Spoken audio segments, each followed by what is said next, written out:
और तभी उन पर तेज आक्रमण हुआ।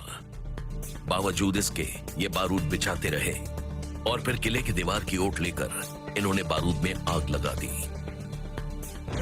जोरदार धमाका हुआ और किले का दरवाजा और दीवार इस धमाके से ढह गए और फिर आर्मी ऑफ इंडस ने बहुचक्की अफगानी सेना पर हमला किया। गजनी का किला गिर चुका था और ये फतेह हासिल करने वाले थे बंगाल सैपर्स, जो कि आज है बंगाल इंजीनियरिंग ग्रुप।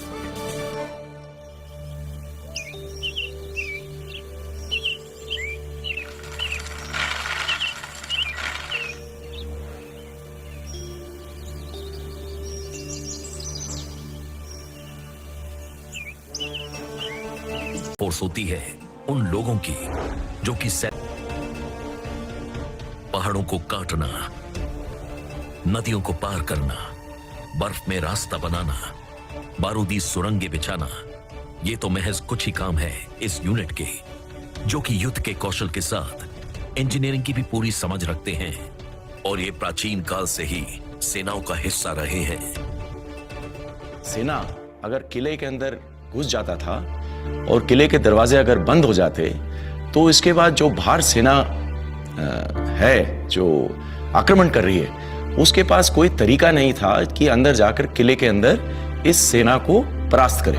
और तब ये बात रहती कि भाई अगर इनके पास खाने पीने की सामग्री खत्म हो जाती तो ये अपने आप चले जाते थे और जो अंदर जो सेना किले के अंदर चली गई है वो फिर जीत कर बाहर आ जाती थी। तो इस स्टेलमेट को ब्रेक करने के लिए सिर्फ एक तरीका था कि किले को किसी तरह या तो किले के दरवाजे को या किले के जो दीवार हैं उसको तोड़ा जाए।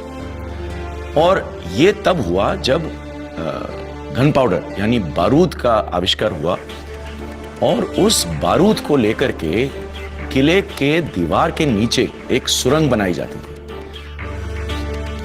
उस सुरंग के अंदर बारूद के बैग एक के ऊपर एक लगा करके फिर उसमें आग दी जाती थी। जो विस्फोट होता था उससे ये किले के दीवार को नुकसान पहुंचता था, उसमें क्षति आती थी, टूट जाता था और इससे जो बाहरी सेना थी वो अंदर आ पाती थी। और इस काम को पूरा करने के लिए चुने जाने वाले सैनिक कहलाते थे सैपर्स और माइनर्स।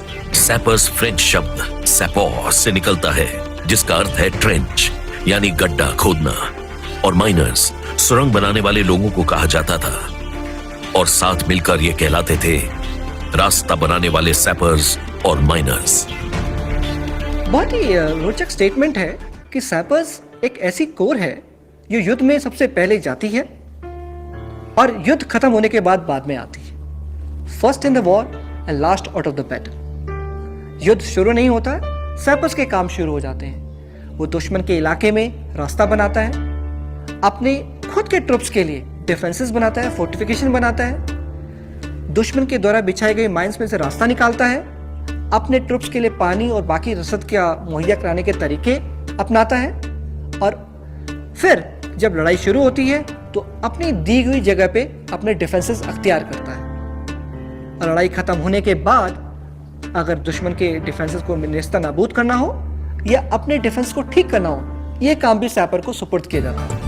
तो दैट इज द रियल मोटो सर्वत्र, जहां पे सैपर सारे काम करने में सक्षम है और हर जगह पाया जाता है। और सैपर्स पहली बार हिस्सा बनी बंगाल प्रेसिडेंसी की बंगाल आर्मी का और उन्हें सम्मोहित और ट्रेन करने का जिम्मा सौंपा गया कैप्टन थॉमस वुड को, जिन्होंने खड़ी की बंगाल पायनियर्स, जिन्हें स्थानीय लोगों ने एक मजेदार नाम भी दे दिया।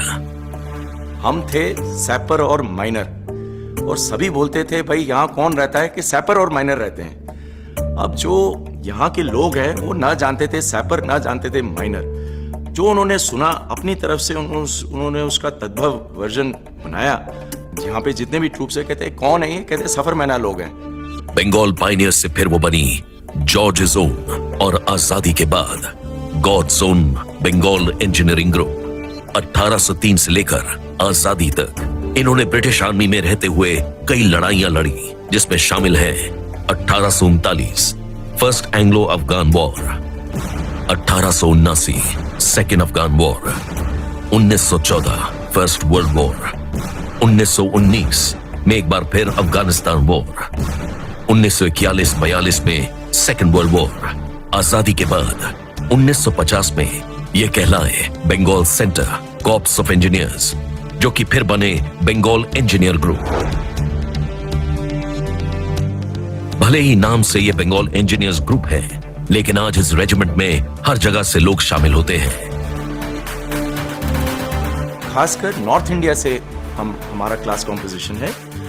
हमारे सिख जो हैं वो 25% हैं, जो हमारे राजपूत हैं वो 12% हैं, जो गढ़वाली हैं वो 8% और कुमाऊनी 8%। जो बाकी 47% है वो ऑल ओवर इंडिया, यानी हमारे पास साउथ इंडियन भी होंगे और बंगाल से भी होंगे हमारे, तो इसलिए हमारे पास काफी मिक्स्ड कॉम्पोजिशन है।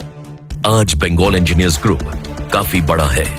इसमें शामिल हैं 28 बड़ी यूनिट्स जो कि रेजिमेंट्स कहलाती, 14 छोटी यूनिट्स हैं जो कि स्क्वाड्रन्स और फील्ड कंपनीज कहलाती हैं।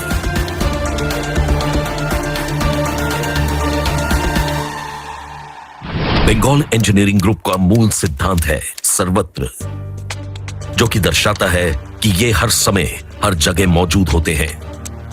हमारी कोर का जो मोटो है सर्वत्र, ये हमारे सैपर्स को डिफाइन करता है। सैपर्स एक ऐसा ट्रेंड सोल्जर है जो युद्ध के समय में कोई भी गिवे टास्क को बड़े आसानी से अपनी समझबूझ और अपने इनोवेटिव तरीके से अपना सकता है और सक्सेसफुल कामयाब कर सकता है। इसके लिए उसकी ट्रेनिंग और उसका ट्रेड दोनों उसकी मदद करते हैं। आप अगर उसको बोलेंगे आपने कॉम्बैट टास्क करना है और एक इन्फेंट्री मैन की तरह लड़ाई करनी है, वो सक्षम है, उसके लिए उसको ट्रेनिंग दी गई। आप बोलेंगे कि आपको ऑपरेशंस के दौरान basic engineering field engineering task करने हैं, वो सक्षम है, वो कर सकता है। और साथ ही साथ जब उसको बोलेंगे कि आपने अपने खुद के डिफेंसेस लेने हैं, जो एक इन्फेंट्री मैन भी लेता है, वो उसको भी काम करने में सक्षम है।